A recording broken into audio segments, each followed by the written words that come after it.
नमस्कार, बखबर में आपका स्वागत है। मैं हूं राघवेंद्र सिंह। बखबर में आज हम बात करेंगे मध्य प्रदेश के डॉक्टर मोहन यादव मंत्रिमंडल विस्तार की। पहले विस्तार में हम कह सकते हैं कि विस्तार तो हो गया है, लेकिन इस विस्तार के साथ मंत्रिमंडल को शरीर तो मिल गया है, अभी इसमें आत्मा आनी बाकी, क्योंकि मंत्रियों को विभाग अभी वितरित नहीं हुए हैं। विभाग वितरण के साथ ये शरीर में आत्मा और बुद्धि दोनों काम करना शुरू कर देगी। अभी तो सिर्फ 3 लोग काम कर रहे हैं, मुख्यमंत्री मोहन यादव, 2 उप मुख्यमंत्री राजेंद्र शुक्ल और जगदीश देवड़ा। आज जिन मंत्रियों ने शपथ ली उनको विभाग वितरण होना बाकी, लेकिन हम इस पर बात करना चाहते हैं कि जो मंत्री बनने वाले थे लेकिन बन ना सके, आखिर क्या वजह रही। दूसरा ये कि जो बन गए हैं उनके लिए क्या टारगेट फिक्स हुए हैं।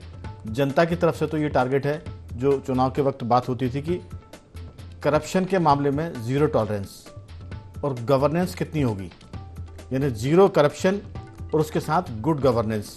इस पर हम विस्तार से बात करेंगे कि आखिर करप्शन जीरो पर आए और कर्मठता का लेवल बहुत हाई हो, और ये परीक्षा होगी मोहन यादव के मंत्रिमंडल की। और इसी के हिसाब से केंद्र में जो भाजपा का नेतृत्व है वो इनके नंबर देगा। इनकी जिसे कहते हैं कि परीक्षा में कॉपी जो चेक की जाएगी उसके हिसाब से इनकी मार्किंग होगी। हर 3 महीने में टेस्ट होने की संभावना है और हर मंत्री को और सरकार को वहां से नंबर मिलेंगे, उस आधार पर काम किया जाएगा। तो आखिर जो बन ना सके उन पर बात होगी, और उसके साथ साथ करप्शन और परफॉर्मेंस। चर्चा के लिए हमारे साथ मौजूद है स्टूडियो में हमारे वरिष्ठ पत्रकार साथी योगीराज योगेश जी। इसके साथ हमारे साथ स्काइप पर रहेंगे चंबल से मध्य प्रदेश के वरिष्ठ पत्रकार जयंत तोमर जी, और स्काइप पे हमारे साथ रहेंगे इंदौर से मध्य प्रदेश के वरिष्ठ पत्रकार गौरव चतुर्वेदी जी। गौरव जी बहुत बहुत स्वागत है। जयंत जी बहुत बहुत स्वागत है आपका, और स्टूडियो में योगीराज जी पहले से मौजूद है। योगीराज जी आपका भी बहुत बहुत स्वागत है। चर्चा की शुरुआत योगीराज जी आपके साथ, क्योंकि महाकौशल की बात करें तो अजय विष्णु की वहाँ से संभावना थी कि वो बहुत वरिष्ठ मंत्री विधायक हैं, और इसके बाद शायद उनको टिकट अगली बार उम्र के हिसाब से भाजपा में जैसा रिवाज चल रहा है उनको टिकट ना मिले। लेकिन जो लोग जीत कर आए थे उसमें हम बात कर सकते हैं विंध्य के गौतम गंभीर की। अगर हम नर्मदापुरम की बात करें वहाँ से विधायक तो बन गए हैं, मंत्री बन गए हैं, लेकिन जो मंत्री बने हैं वो सांसद थे इसके पहले। उदय प्रताप सिंह की हम बात कर रहे हैं, वो अगर जातिगत आधार पर बात करें तो वो जाट चुकी हैं, और जाट के रूप से वो मध्य प्रदेश में जाट समाज का प्रतिनिधित्व करेंगे। लेकिन उनके चलते जो नीना वर्मा है, मध्य प्रदेश के पूर्व प्रदेश अध्यक्ष विक्रम वर्मा की धर्मपत्नी है, उनकी महिला के नाते उनको आने की संभावना थी, और वो जाट भी थी। लेकिन उदय प्रताप के चलते वो उनका पत्ता एक तरह से खिसक गया, कट गया, हम ये कह सकते हैं। तो ये बहुत सारे हैं। डॉक्टर प्रभुराम चौधरी जो सिंधिया के समर्थक थे वो बन नहीं पाए। इसके अलावा एक और मुद्दा है, वो है कि सिख समाज से कोई भी प्रतिनिधि नहीं आया। हरदीप सिंह डंग का नाम इसमें था मंदसौर के, लेकिन वहाँ से कोटा पूरा हो गया था, इसलिए वो नहीं आ पाए हैं। और इसके साथ साथ सिंधी समुदाय की बात करें तो एक भी सिंधी विधायक को मंत्री नहीं बनाया गया, उस पर भी बात करेंगे विस्तार से। योगीराज जी आपका इसमें क्या कहना है कि जो मंत्री बन ना सके उसकी क्या वजह थी। लोग तो कह रहे हैं कि कुछ ऐसे मंत्री जो बन सकते थे लेकिन उम्र के अलावा शिवराज की बहुत निकटता थी, इसलिए वो मंत्री नहीं बन पाए। आपकी राय। ये एक बड़ी विचित्र बात है इस मंत्रिमंडल में कि कहने को ये कहा जा रहा है कि कोई खेमेबाजी नहीं, कोई कुछ नहीं, लेकिन इसका माइन्यूटली आप वॉच करो तो कहीं ना कहीं सब कुछ इसमें इंक्लूड है। और एक महत्वपूर्ण संदेश ये जाता है कि शिवराज सिंह चौहान जो 163 सीटों से जो बम्पर मैंडेट मिला भारतीय जनता पार्टी को, बावजूद कई मंत्री सिर्फ इसलिए कट गए कि वो शिवराज सिंह चौहान के बेहद करीबी थे। और मुझे ऐसा लगता है इतने बड़े मंत्रिमंडल में कोई ये नहीं कह सकता कि मैं शिवराज का करीबी होने की वजह से मंत्री बना। भूपेंद्र सिंह तो उनके खास थे, लेकिन वो साइड लाइन हो गए। सागर संभाग सबसे बड़ा ऐसा ऐसा शहर रहा जिससे 3 दिग्गज मंत्री आते थे। उसमें मात्र केवल एक गोविंद सिंह राजपूत आए, और वो सिंधिया की तरफ से आए। बाकी गोपाल भार्गव जैसे दिग्गज नेता, भूपेंद्र सिंह वहाँ थे। इसके अलावा वहाँ नए, और उनकी भी यदि आप बात करें ना तो अब जैसे शैलेंद्र जैन 4 बार के विधायक, प्रदीप लारिया, ये सब तो जातिगत समीकरण के हिसाब से भी फिट बैठते थे। लेकिन खैर एक अपना समीकरण इनका रहा है आला कमान का, उस समीकरण में जो जो फिट बैठे उसके हिसाब से ये मंत्रिमंडल का गठन किया गया। लेकिन इस पूरे मंत्रिमंडल में आप ये देखोगे ये 28 मंत्री भले ही बने, लेकिन 24 की जमावट है। ये 2024 का चुनाव किस मोड पे जा रहा है, क्योंकि जो राहुल गांधी जिस लाइन लेके चले हैं उस लाइन को सबसे ज़्यादा इसमें तवज्जो दी गई। मतलब जिस जाति जनगणना की वो बात कर रहे हैं, जिस पिछले वर्ग की बात वो कर रहे हैं, 12 मंत्री पिछले वर्ग से इंक्लूड किए गए। और यदि ये परसेंटेज के हिसाब से देखा जाए तो 40% के आसपास ये प्रतिनिधित्व मिलता है। ये बहुत बड़ी संख्या है अभी तक की पिछड़ा वर्ग की सबसे ज़्यादा। ऐसे ही महिलाओं की बात यदि आप करिए, भारतीय जनता पार्टी में महिलाएं जीत के आई और महिलाओं पर सबसे ज़्यादा फोकस बीजेपी का रहा, बल्कि ये कहें कि महिला भाजपा का कोर वोट बैंक है। तो महिलाओं को भी पर्याप्त तवज्जो मिली। केवल एक उषा ठाकुर को यदि छोड़ दिया जाए तो बाकी तो सारे उन्होंने इसमें इंक्लूड किए। 5 मंत्री महिला कोटे से शामिल की गई, नवोदित भी शामिल की गई। सबसे बड़े बुजुर्ग करण सिंह वर्मा 68 की बात करें तो 35 साल की प्रतिमा बागरी भी। तो कुल मिला के ये सामंजस्य बताने की कोशिश तो की गई, लेकिन बावजूद इसके आप ये देखिए सिंधिया खेमे के 3 मंत्री इसमें शामिल किए गए। लेकिन इंटरेस्टिंग फैक्ट इसमें यह भी है कि जिस क्षेत्र से वो आते हैं, गुना, शिवपुरी, अशोकनगर, ये एक ऐसा इलाका था, इस पर शायद किसी का ध्यान गया होगा या ना गया होगा। गुना से 40 साल ऐसा हो गया जहां से कोई ना कोई मंत्री नहीं रहा गुना से। ये पहली बार ऐसा है जब वहां से कोई मंत्रिमंडल में शामिल नहीं। और ये कद्दावर क्षेत्र रहा, चाहे वो दिग्विजय सिंह की बात करें चाहे सिंधिया की बात करें। इस बार वो जिला सूना रहा। तो अब ये कई समीकरण साधने की कोशिश जरूर की गई और एक एक अंचल से एक दो बड़े कद्दावर नेता इसमें इंक्लूड किए गए हैं। चाहे आप महाकौशल से राकेश सिंह की बात करें, मालवा में तो CM, deputy CM Kailash Vijayvargiya ये सब हैं। ग्वालियर चंबल अंचल में नरेंद्र सिंह, ये प्रद्युम्न सिंह तोमर, सिंधिया खुद हैं, हालांकि वो सेंट्रल में, लेकिन कद्दावर नेता वहाँ के हैं। इसी प्रकार विंध्य से भी बड़े बड़े 1-2 चेहरे शामिल किए गए। तो मुझे ऐसा लगता है कि 2024 की जमावट की सभी वर्गों को साधने की कोशिश की। लेकिन जिसकी चिंता आप कर रहे थे कि जो छूट गए, अब जैसे 2 सिंधी समुदाय के 2 विधायक आते हैं और अशोक रूहानी तो पहले थे, ईश्वरदास रूहानी के जो सुपुत्र थे जिनका जिक्र आप भी कर रहे हैं, उनको इस बार शामिल नहीं हो पाए चूंकि महाकौशल से तो बड़े नेता शामिल कर लिए। ईश्वरदास रूहानी तो मंत्री बनने की कामना लेकर ही संसार से विदा हो गए। वो विधानसभा के उपाध्यक्ष, अध्यक्ष, लेकिन मंत्री नहीं बन सके। अब उनके बेटे की हम बात कर रहे हैं, यहाँ भोपाल से भगवान दास सबनानी, हालांकि वो पहली बार के हैं। अब ये क्राइटेरिया तो बचा नहीं कि कोई पहली बार का विधायक है वो नहीं बनेगा। अब तो भाजपा ने पहली बार के विधायकों को मंत्री, चीफ मिनिस्टर तक बना दिए हैं। तो ये बहुत सारी बातें हैं कि जो बन ना सके उन पर और विस्तार से बात करेंगे। लेकिन सवाल यही है कि जयंत जी, डॉक्टर मोहन यादव के मंत्रिमंडल को कह सकते हैं कि ये पूरी मुंबईया फिल्म का कंप्लीट पिक्चर है। इसमें सब कुछ है। इसमें महिला मंत्रियों की संख्या भी है, इसमें जातिगत भी मामले हैं, इसमें कह सकते हैं कि सिंधिया कैंप की बात भी है। इसमें अब एक नया गुट हो गया है कि शिवराज के निकटतम लोगों को थोड़ा सा दूर किया गया है। हालांकि शिवराज सरकार के जो मंत्री थे उसमें 6 मंत्रियों को रखा गया और 2 तो वो हैं जो उप मुख्यमंत्री बनाए गए हैं। हम राजेंद्र शुक्ल की बात कर रहे हैं, जगदीश देवड़ा की, वो शिवराज सिंह मंत्रिमंडल के सदस्य थे जिनको मोहन यादव के मंत्रिमंडल में उप मुख्यमंत्री बनाया गया। तो ये कहना थोड़ा सा मुफीद नहीं लग रहा, गले नहीं उतर रहा कि गुटबाजी है। लेकिन आम चर्चा तो इसी बात पर हो रही है कि जो शिवराज के निकटतम थे, चाहे भूपेंद्र सिंह की बात करें, वो मंत्रिमंडल के बाहर हैं। इसके अलावा जो उनके निकट अधिकारी थे उनको भी बाहर किया जा रहा है। उनको अगर काम देने की बात है तो अधिकारियों को हटा तो दिया आपने उनके पद से, लेकिन काम तक अभी तक नहीं दिए हैं। बहुत दिन तक ये संभव नहीं हो पाएगा, काम तो देने पड़ेंगे। लेकिन इस कंप्लीट जो पिक्चर में, जैसे कहते हैं ना, बॉलीवुड की मसाला मूवी है ये जो मंत्रिमंडल है। आपकी राय क्या देखते हैं जो मंत्री बन ना सके? विंध्य से बहुत से लोग हैं, चंबल से भी हैं, महाकौशल की बात करें वहाँ से भी है। चतुर्वेदी जी बताएंगे कि मालवा में क्या स्थिति थी और वहाँ से कौन बन नहीं सके हैं। आपकी राय पहले मध्य प्रदेश में और खासतौर से चंबल को आप किस ढंग से देख रहे हैं इस मोहन यादव जी के मंत्रिमंडल में? जी बिल्कुल ठीक कहा आपने और योगीराज भी। ये ठीक है कि एक क्षेत्रीय संतुलन और तो देने का प्रयास मंत्रिमंडल में किया गया है, और ये भी ठीक क्या मसाला फिल्म की तरह इसको देखते हुए 2 बातें तो साफ हो गई। एक तो ये कि गोपाल भार्गव जैसे इतने वरिष्ठ विधायक को, जो लगभग शायद 8वीं बार चुनाव जीते हैं जी, उनको मंत्रिमंडल में जगह नहीं दी गई। इससे ये स्पष्ट कर दिया गया कि चुनाव कितनी बार भी जीते हों, ये कोई आपके मंत्रिमंडल में शामिल होने का या किसी और तरीके से आपको उपकृत करने का कोई तरीका नहीं हो सकता है। दूसरा ये भी कि शिवराज सिंह की तस्वीरें सभी होर्डिंग से पहले से गायब है। मंत्रिमंडल तो आज गठित हुआ विधिवत जी। शिवराज सिंह को बिल्कुल अब वो फिलहाल तो वो एक विधायक मात्र हैं, बाद में पार्टी क्या उनको जिम्मेदारी देती है ये कह पाना मुश्किल है। और ये जो क्या संदेश पार्टी देना चाहती है इसके माध्यम से ये अभी तय होना बाकी है।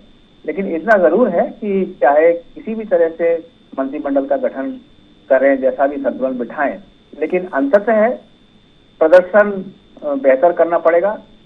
शांति सद्भाव के साथ साथ उन्हें विकास के मुद्दे पर और जितनी भी नागरिकों की जो आवश्यकताएं हैं, बुनियादी आवश्यकताएं, उनकी पूर्ति वो किस तरह से करते हैं, ये सबसे महत्वपूर्ण बात है।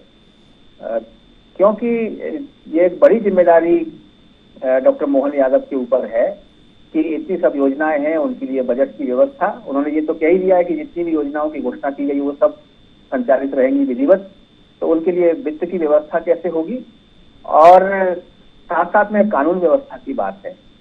ये अगले कुछ समय में, लगभग मुझे लगता है अगले 15 दिन में समझ में आ जाएगा कि सरकार का रुख क्या है, प्राथमिकता किन चीजों को सरकार देना चाहती है। जी, दरअसल नए मंत्री किस तरह से नौकरशाही को काबू में करेंगे, किस तरह से नौकरशाही से काम लेंगे, ये भी एक बड़ा रहेगा। क्योंकि जो पुराने मंत्री हैं वो तो नौकरशाही से तालमेल जल्दी बैठा लेंगे, लेकिन जहाँ तक सरकार के परफॉर्मेंस की बात है, इस पर आपने कहा 15 दिन, तो हम कहते हैं कि सरकार को 100 दिन भी देना चाहिए, 6 महीने भी देना चाहिए। अलग बात है कि इस 6 महीने की अवधि के पहले केंद्र मान आम चुनाव आने वाले हैं, तो इतनी प्रतीक्षा मेरे ख्याल से इतना धीरज नहीं होगा दिल्ली वालों को कि इतना लंबा टाइम दे। लेकिन गौरव जी, सवाल है कि दिलीप अहिरवार मंत्री बने तो अहिरवार के कोटे से, दलित कोटे से हम मान लें तो डॉक्टर प्रभुराम चौधरी का नंबर कट गया।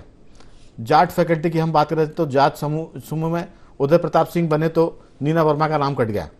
तो ये बहुत सारी चीज़ें हैं। जो उम्र की बात है तो गोपाल भार्गव जरूर उम्र दराज है, लेकिन उनका जो तजुर्बा है वो बहुत है। फिर अजय विष्णुई महाकौशल की बात करें, वो उनका नाम नहीं है। तो समन्वय बैठाने की कोशिशें जरूर दिख सकती हैं, लेकिन वो भी लोग इग्नोर कर सकते हैं अगर सरकार का परफॉर्मेंस ठीक हो करप्शन के मामले में और उनके गुड गवर्नेंस के मामले में। क्योंकि जितनी अच्छी गवर्नेंस होगी फिर लोग इस बात की चिंता नहीं करेंगे कि किस क्षेत्र को कितना रिप्रेजेंटेशन मिला नहीं मिला। सिख समुदाय की हमने बात की इस चर्चा की शुरुआत में, और सिंधी समुदाय की, ये दोनों समुदाय इस पहले विस्तार में तो नजर नहीं आ रहे। आपकी राय इस पूरे विस्तार को किस ढंग से देखते हैं, और मंत्रिमंडल में जब विभाग बढ़ जाएंगे तो विभाग के हिसाब से भी गणना होगी कि कौन किसका कद बढ़ा, किसका छोटा हुआ, किसको मालदार महकमा मिला, किसको दमदार महकमा मिला, इस पर भी लोग बातचीत करेंगे। लेकिन अभी आपकी राय।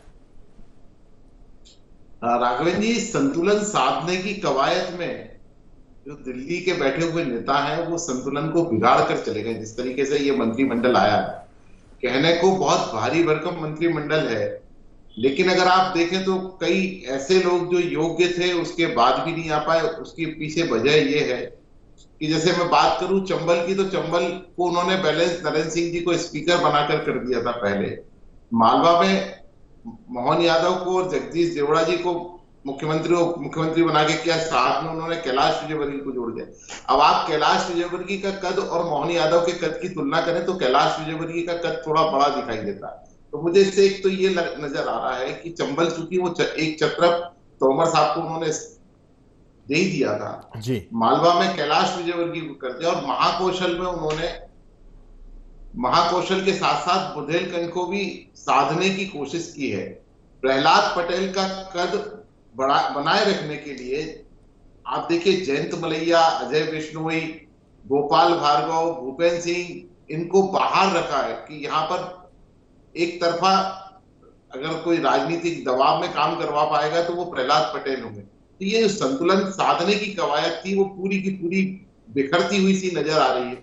हालांकि मंत्री योग्य हैं, अब वो अपना परफॉर्मेंस विभागों के आधार पर करेंगे, किस तरह का विभाग मिलता है। दूसरी चीज, क्या जो ट्रेंड पिछले हम 20 साल से मध्य प्रदेश में देखते आ रहे हैं, 30 साल की बात करें 93 से दिग्विजय सिंह के शासनकाल से जी, कि लगातार मंत्रियों के विरुद्ध ऐसे अधिकारियों को पदस्थ किया जाता रहा जिनके कारण मंत्री अपने आप को असहज महसूस करते थे। अगर यह कवायद आगे भी कंटिन्यू रहती है तो आप ये मानकर चलिए कि जो कद्दावर मंत्री भी है वो भी परफॉर्मेंस नहीं कर पाएंगे, क्योंकि पूरे सूत्र चूंकि दिल्ली में बैठे हुए नेताओं के हाथ में है। मुख्यमंत्री के हाथ में कोई बहुत ज्यादा मुझे ऐसा नजर नहीं आ रहा कि मुख्यमंत्री अपने हाथ में लेकर के वो सारी चीजें करा पाएंगे। लेकिन अनुभव के आधार पर अगर ये कहूं मैं कि टीम बहुत अच्छी टीम बनाई है, लेकिन उन्हें जब स्वतंत्रता के साथ काम करने का अवसर दिया जाएगा तब वो प्रदर्शन कर पाएंगे। गौरव जी, आप बहुत डिफेंसिव खेल गए पूरे मामले में कि टीम भले संतुलित बनाई है और परफॉर्मेंस पर बात की जाएगी, लेकिन जैसे चर्चा हम कर रहे हैं कि कैलाश विजयवर्गीय आज से 15 साल पहले भी मंत्री हुआ करते थे, अब इस सरकार में भी मंत्री है। अब उनसे जूनियर हम बात करें तो राजेंद्र शुक्ल डिप्टी सीएम है, जगदीश जोड़ा मालवा की बात करें तो डिप्टी सीएम है। तो कामकाज के मामले में कैलाश विजयवर्गीय कोई तोड़ नहीं है। उन्होंने पीडब्ल्यूडी मिनिस्टर के रहते बहुत ज़बरदस्त काम किया था मध्य प्रदेश में सड़कों का। जब कहते थे कि एमपी के पास पैसा नहीं बचा है, लेकिन उन्होंने कहा था सड़कों में के बनाने में कोई कमी नहीं है। और ये बात अब 15 साल के बाद भी वो अगर एक मंत्री हैं तो फिर कद नपेगा इस बात पर भी कि महकमा कौन सा मिला उनको। इसकी बात हम करें कि तुलसी सिलावट क्या परफॉर्मेंस था उनका पिछले इसमें, कोई बहुत इंप्रेसिव रहा होगा इसका। अब यही बात है कि जिसका परफॉर्मेंस भी अच्छा नहीं है, सिर्फ आपने इसलिए उनको बना के रखा क्योंकि वो सिंधिया कैंप के माने जाते हैं, तो फिर सरकार के प्रदर्शन पर लोग सवाल खड़े करेंगे और वो कहीं ना कहीं दायरे में आएगा, क्वेश्चन मार्क रहेगा। अदल सिंह कंसाना 8वीं पास है, पिछली सरकारों में मंत्री, वो कितना कर पाएंगे। नारायण कुशवाहा, विजय शाह की हम बात करें तो लंबे समय से लगातार मंत्री है, कोई बहुत उन्होंने झंडे गाड़े में ऐसा दिखाई नहीं पड़ता। हम राकेश सिंह की बात करें तो पहली बार के मंत्री होंगे। प्रहलाद पटेल, केंद्र का तजुर्बा लेकिन राज्य में पहली बार मंत्री बन रहे हैं। तो प्रहलाद पटेल, कैलाश विजयवर्गीय, ये ऐसे लोग हैं इनको हम नंबर दे सकते हैं कि अच्छा परफॉर्म करेंगे। लेकिन उदय प्रताप सिंह पहली बार मंत्री बनेंगे। संपत्ति या उइके, ये क्या परफॉर्म कर पाएंगे? जी गौरव जी कुछ कह रहे हैं आप। राघवेंद्र जी, इसके साथ साथ एक चीज और है कि जो भारतीय जनता पार्टी की गुटी राजनीति है जी, वो और ज्यादा बढ़ेगी, क्योंकि महाकौशल की बात करें, हम बुंदेलखंड की बात करें, जैसे बुंदेलखंड में जयंत मलैया, गोपाल भार्गव, भूपेंद्र सिंह, तीनों का प्रहलाद पटेल के साथ कोई समन्वय स्थापित हो ही नहीं पाया जब से प्रहलाद पटेल वहां सांसद बने थे। इन तीनों के झगड़े लगातार होते रहे और एक यही वजह है कि जयंत मलैया को ड्रॉप करके लखन पटेल को लिया गया है, क्योंकि लखन पटेल जयंत मलैया के बहुत निकटतम लोगों में से माने जाते हैं। उधर अजय विश्नोई को भी त्याग दिया है। अजय विश्नोई को त्याग कर, हालांकि पार्टी ने बैलेंस बनाने की कोशिश की कि जिस तरीके से राकेश सिंह को लेकर आए हैं, प्रहलाद पटेल उन्हें भी नहीं चाहते थे। मलैया जी को आप नहीं बनाएंगे, राकेश सिंह उनके निकटस्थ को बनाएंगे तो मलैया जी खुश नहीं होंगे। जो दूल्हा बनना चाहता है वो तो दूल्हा बन के खुश होगा, ऐसा नहीं कि उसके छोटे भाई को दूल्हा बना दिया तो वो विवाहित माना जाएगा। तो सवाल यही, मैं बात वही कर रहा हूं जी। तो ये बहुत सारी बातें रहेंगी जिस पर हम बाद में और किस तरह से कामकाज होगा सरकार का उस पर बात करेंगे। लेकिन योगीराज जी, सवाल यही कि जो मंत्री हैं, निर्मला भूरिया क्या परफॉर्म कर पाएंगी? इसके अलावा नागर सिंह चौहान की बात करें, चेतन कश्यप जरूर वो तजुर्बेकार रहे हैं, उन्होंने उनके पास योजना आयोग के वो उपाध्यक्ष रहे हैं योजना मंडल के, तो ठीक है, उनसे फाइनेंस की बात हो सकती है। इसके अलावा राकेश शुक्ला पहली बार के होंगे। नागर सिंह चौहान का मैंने जिक्र किया, कृष्णा गौर को तजुर्बा है, महापौर भोपाल की रही हैं। अब धर्मेंद्र लोधी, दिलीप जायसवाल, गौतम टेटवाल, ये सब राज्य मंत्री स्वतंत्र प्रभार हैं, इनको परफॉर्म करना पड़ेगा और इनकी परफॉर्मेंस से डॉक्टर मोहन यादव की सरकार की परफॉर्मेंस जुड़ी होगी और जनता का एक जो अपेक्षा है वो दिखाई देगी कि आखिर किस तरह से लॉ एंड ऑर्डर की बात हो रही है, किस तरह से डेवलपमेंट की बात हो रही है, किस तरह से गुड गवर्नेंस की बात हो रही है। और सबसे बड़ी बात, करप्शन कितना कम होगा, कितने मंत्री ऐसे होंगे जो 4 महीने में ये साबित करेंगे कि ये मंत्री बहुत ईमानदार है, इनके महकमे में लोग पैसे नहीं खा सकते और मंत्री के यहाँ भी कोई पैसे नहीं खा रहा है। ये एक बड़ी चुनौती होगी, आपकी राय? देखिए, ये इसलिए भी बड़ी चुनौती होगी क्योंकि ये जो मंत्रिमंडल गठित हुआ है ये केंद्र का मंत्रिमंडल है और केंद्र की जो लाइन है, खासतौर पर प्रधानमंत्री की यदि अपन बात करें जी, तो उनका तो नारा है, ना मैं खाऊंगा ना खाने दूंगा। तो अब जब सब कुछ आपके मुताबिक हो गया, पूरे मंत्रिमंडल में आप ये देखिए सारे अंचल में एक एक आदमी केंद्र का है। आप मालवा की बात करो, कैलाश विजयवर्गीय अमित शाह के आदमी है, राकेश इधर बुंदेलखंड में आप आ जाए, राकेश सिंह अमित शाह, नरेंद्र सिंह तोमर सेंट्रल के हैं, प्रहलाद सिंह तोमर सेंट्रल के हैं, विंध्य में आप आ जाए तो राजेंद्र शुक्ल भी आला कमान की पसंद है। तो कुल मिला के बात की जाए तो हर अंचल का जो बड़ा नेता है वो कहीं ना कहीं सेंट्रल से इन्फ्लुएंस है। अब जब ऐसी स्थिति में जब आपके सारे लोग वहाँ पे बैठे हुए हैं जी, अब ये सबसे बड़ी चुनौती हो जाती है कि करप्शन फ्री आप सुशासन कैसे दे पाएंगे आप, क्योंकि पिछली गवर्नमेंट की यदि अपन बात की जाए तो पिछली गवर्नमेंट के दो सबसे बड़े ड्रॉबैक थे जिसपे बैक फ्रंट पर रहती थी शिवराज की सरकार। एक उसमें था करप्शन और दूसरा अफसरशाही पर लगाम। करप्शन बहुत बड़ा पॉइंट था उनके हिसाब से, और यदि इस सरकार में इस मंत्रिमंडल में भी यदि यही सब जारी रहा करप्शन को लेकर तो फिर मुझे नहीं लगता कि इतनी सारी कवायद करने का कोई परिणाम होगा। तो इसलिए अब ये सबसे बड़ी चुनौती है कि आप एक तो 2024 पे आप जाना चाह रहे हैं और दूसरे अब आप परफॉर्मेंस की आप बात कर रहे हैं, तो ये बहुत सुशासन की बात भारतीय जनता पार्टी बड़े जोर शोर से करती है। तो इन कसौटियों पर अब इस मंत्रिमंडल को कसा जाएगा और इसकी परीक्षा लोकसभा चुनाव में हो जाएगी कि आखिर ये जो 4 महीने में कामकाज है सरकार का वो कितना बेहतर है। इस पर फिर वोट पड़ेंगे। मोदी का तो नाम होगा, मोदी की गारंटी तो होगी, लेकिन ये जो सब चीज बात हो रही है मंत्रियों के आचरण पर, उनके फिर जो अधिकारी उनके आचरण पर, उनके विभाग के आचरण पर, और फिर जब ब्लॉक लेवल तक करप्शन की जीरो की बात होगी तब फिर सरकार की जय जयकार होगी। जयंत जी, इस पूरे मामले में आपकी राय की, क्योंकि गुड गवर्नेंस और जीरो करप्शन ये बड़ी चुनौती होंगी इस मोहन यादव की सरकार के सामने, क्योंकि अब मंत्रिमंडल गठित हो चुका है।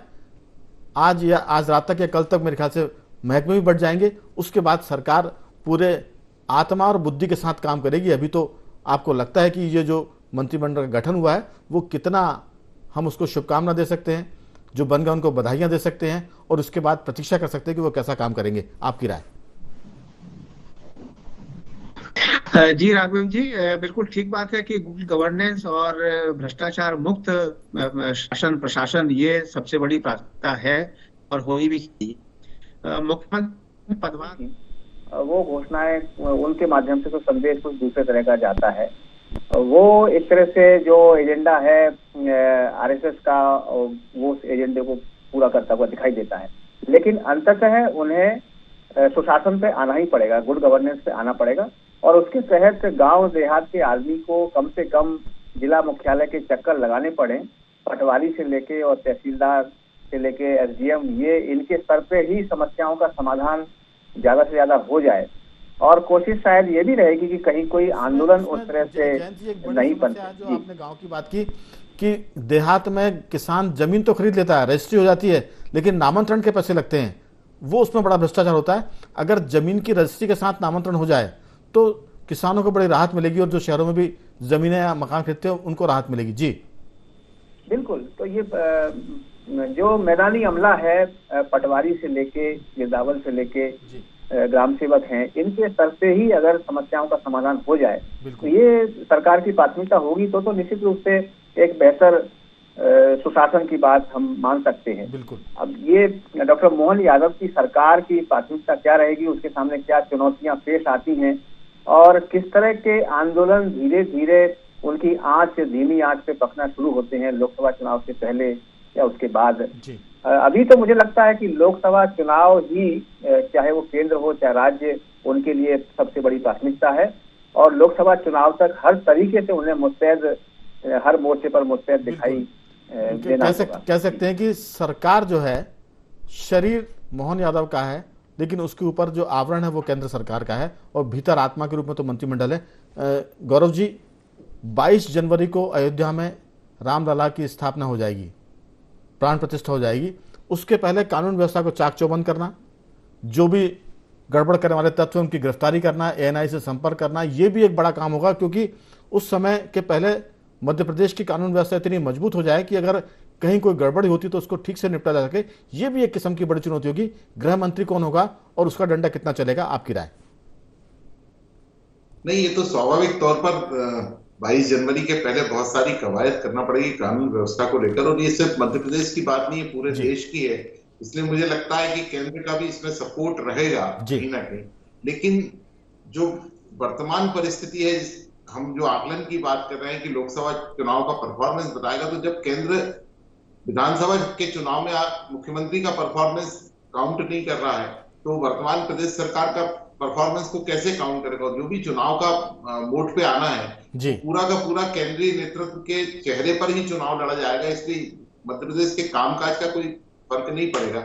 लेकिन हाँ, जो पैरामीटर्स हैं उन पर सरकार को बहुत ज्यादा काम करना पड़ेगा, क्योंकि कानून व्यवस्था बनाए रखना सबसे बड़ी जवाबदारी रहेगी। बिल्कुल कह सकते हैं कि जो मंत्री नहीं बने उसमें खासतौर से हमने चर्चा की थी कि सिख समुदाय और सिंधी समुदाय की बात करें, जैन समुदाय को भी कम प्रतिनिधित्व मिला है।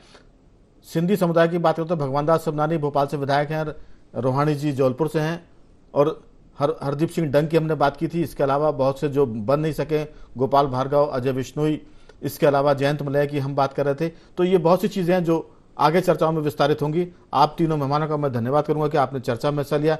गौरव जी आपका साधुवाद, जयंत जी आपका भी, और योगीराज जी आपका बहुत बहुत धन्यवाद। आप इस चर्चा में जुड़े, बने रहिए। हम यही कह सकते हैं कि बने रहिए हमारे साथ और देखते रहिए IND24।